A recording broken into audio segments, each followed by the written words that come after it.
Hello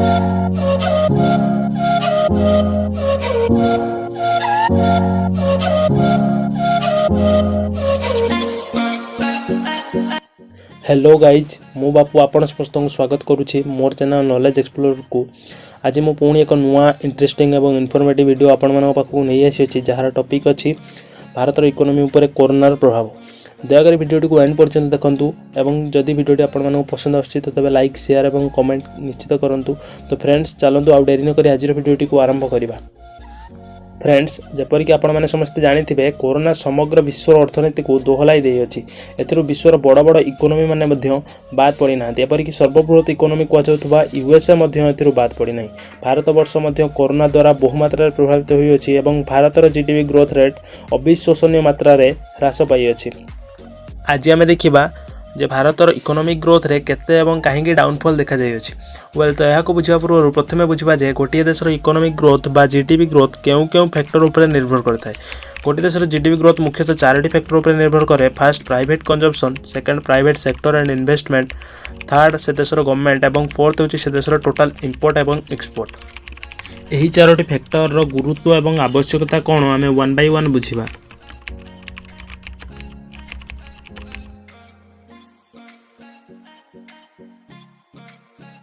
private consumption कौन?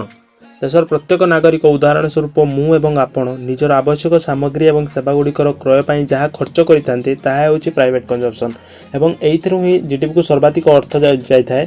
अर्थात आम यह कहीपर जे जीडीपी रे सर्वाधिक अंश प्राइवेट कंजम्पशन ही रही है जहाँकि पाखापाखि 56% रही है। एवं जदि कौन कारणवशतः देशर लोक मानकर आय ह्रास घटे एवं से निजर खर्च को कम करती तो तेबे देशर जीडीपी रे बहुत बड़ ह्रास घटे एवं देशर इकोनॉमिक ग्रोथ रे यार बहुत बड़ नेगेटिविटी देखा जाए। प्राइवेट सेक्टर इन्वेस्टमेंट कौन? देश रे प्रत्येक वर्ष देश एवं देश बाहर विभिन्न घरोई संस्था एवं उद्योग मानक द्वारा विभिन्न क्षेत्र में पुंजी निवेश को प्राइवेट सेक्टर इन्वेस्टमेंट कहा जाए। देशर इन्वेस्टमेंट रे वृद्धि देशर अनएम्प्लॉयमेंट रेट को कम करी थाए एवं देशर जीडीपी रे प्राइवेट सेक्टर इन्वेस्टमेंट रो 32% अर्थ रही थाए। गवर्नमेंट एक्सपेंडिचर जेकोसी देशर गवर्नमेंट देशर जीडीपी ग्रोथ रे एक प्रमुख भूमिका ग्रहण करता है। गवर्नमेंट रो किछि खर्च जहाँ डिफेन्स रेलवे एजुकेशन इत्यादि सेक्टर रे रही थाए। गवर्नमेंट रो सब एक्सपेंडिचर देशर इकोनॉमिक ग्रोथ रे बहुत बड़ भूमिका निर्वाह करता है एवं देशर मोट जीडीपी रे गवर्नमेंट एक्सपेंडिचर रो 11% अंश रही है। एक्सपोर्ट एवं इंपोर्ट गोटे देशर मोट आमदानी एवं रप्तानी यही श्रेणी अंतर्भुक्त। देश रे समस्त द्रव्यर आमदानी भैल्यू को रप्तानी भैल्यू कैंसल करा जाई जीडीपी कैलकुलेशन रे हिसाब करा जाय थाए। आम देश रे बाहर देशरू इम्पोर्ट करा जाउथिबा द्रव्य गुड़िक मध्य क्रूड ऑयल गोल्ड इत्यादि प्रधान अटे। से भली आम देशरू बाहर देश को पेट्रोलियम प्रोडक्ट्स आयरन स्टील एसबू साधारणतः एक्सपोर्ट करा जाय थाए। एबे देखिबा जे गोटे देशर टोटाल जीडीपी को किपरि एस्टिमेट करा जाय थाए। गोटे देशर टोटाल जीडीपी होची C+I+G+NX जोटा एटारे C होची प्राइवेट कंजम्पशन, I होची प्राइवेट सेक्टर इन्वेस्टमेंट, G होची गवर्नमेंट एक्सपेंडिचर एवं NX होची total export minus import. GDP growth rate को साधारणतः दुई प्रकार स्टडी करा जाए। प्रथमटी होची क्वार्टरली स्टडी जहाँकि 3 मास थरे करा जाय थाए एवं द्वितीयटी होची एनुअली स्टडी जहाँकि प्रत्येक वर्ष रे थरे करा जाय थाए। जीडीपी ग्रोथ रेट को किपरि क्वार्टरली एवं एनुअली स्टडी करा जाए बुझिबा पई मु गोटिए एग्जांपल नै अछि जेपरि कि आपण माने स्क्रीन ऊपर देखि पारुथुबे जे दुईटी फाइनेंशियल ईयर रो प्रत्येक क्वार्टर एवं एनुअल जीडीपी एठारे उल्लेख होई अछि। क्वार्टरली जीडीपी को स्टडी करला बेले गोटिए वर्षर निर्दिष्ट गोटिए क्वार्टर रो जीडीपी को तार पूर्व वर्षर सही क्वार्टर रो जीडीपी सहित कंपेयर करा जाए।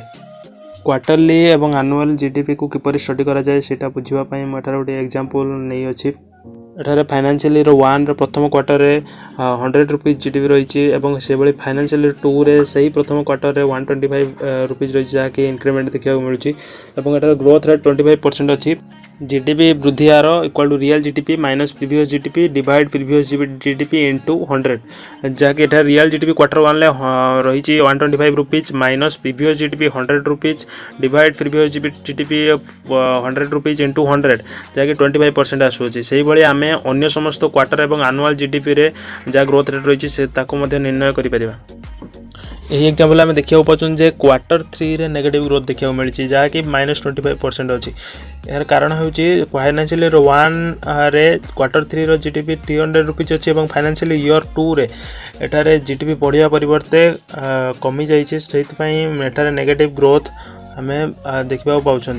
बर्तमान आम जो चार्ट स्क्रीन पर देखुं 2019-20 और 2021 फाइनेंशियल ईयर रो जीडीपी को शो कराऊँ 2020-21 रे क्वार्टर 1 रे टोटल जीडीपी ग्रोथ रेट -23.9% रही अछि जहाँकि भारत इकोनॉमी पाई बहुत बड़ डाउनफॉल अटे। यार कारण जीडीपी ग्रोथ रेट रे मुख्य अंश रही दुईटी सेक्टर नेगेटिव ग्रोथ पाई होइछि बोले हमें कहि परिबा जहाँकि प्राइवेट सेक्टर इन्वेस्टमेंट और प्राइवेट कंजप्शन जोगु ही होई अछि। जेहेतु समग्र देश में क्वार्टर 1 अर्थात एप्रिल जून टाइम पीरियड मध्य लॉकडाउन थिला तो समस्त इंडस्ट्री स्कूल कॉलेज हॉस्पिटल मध्य बंद रही और लोक मानकर अर्निंग कमी थिला जार फलस्वरूप प्राइवेट कंजप्शन अर्थात लोक मानकर खर्च मध्य कमी थिला। जेहेतु प्राइवेट कंजप्शन कमिला तो तेणु देश में टोटल जो इन्वेस्टमेंट रही है सेटा मध्य कमी थिला। फाइनेंशियल ईयर 19-20 रो क्वार्टर 1 ले टोटल जीडीपी थिला 35,35,267 करोड़ इंडियन रुपीज और फाइनेंशियल ईयर 2021 ले क्वार्टर 1 लो टोटल जीडीपी ह्रास हुई 26,89,556 करोड़ इंडियन रुपीज होइथिला और टोटल जीडीपी रे पाखापाखि 8,45,711 करोड़ इंडियन रुपीज ह्रास होइथिला।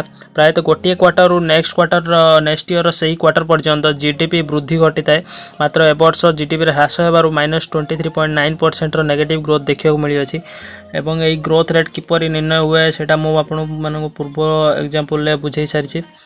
क्वार्टर 1 ले जहाँ नेगेटिव ग्रोथ रही है सेटा क्वार्टर 2 रे रिकवरी हो पारी एवं बहुत भल मात्रा रे रिकवरी होइछि जहाँकि -7.5% रही एवं आशा करा नेक्स्ट क्वार्टर रे बा क्वार्टर 3 रे या हुए तो आहरी भल रिकवरी हो पार और पॉजिटिव इंडिया इकोनॉमी रे पॉजिटिव ग्रोथ मध्य देखा जिबार बहुत संभावना रही है।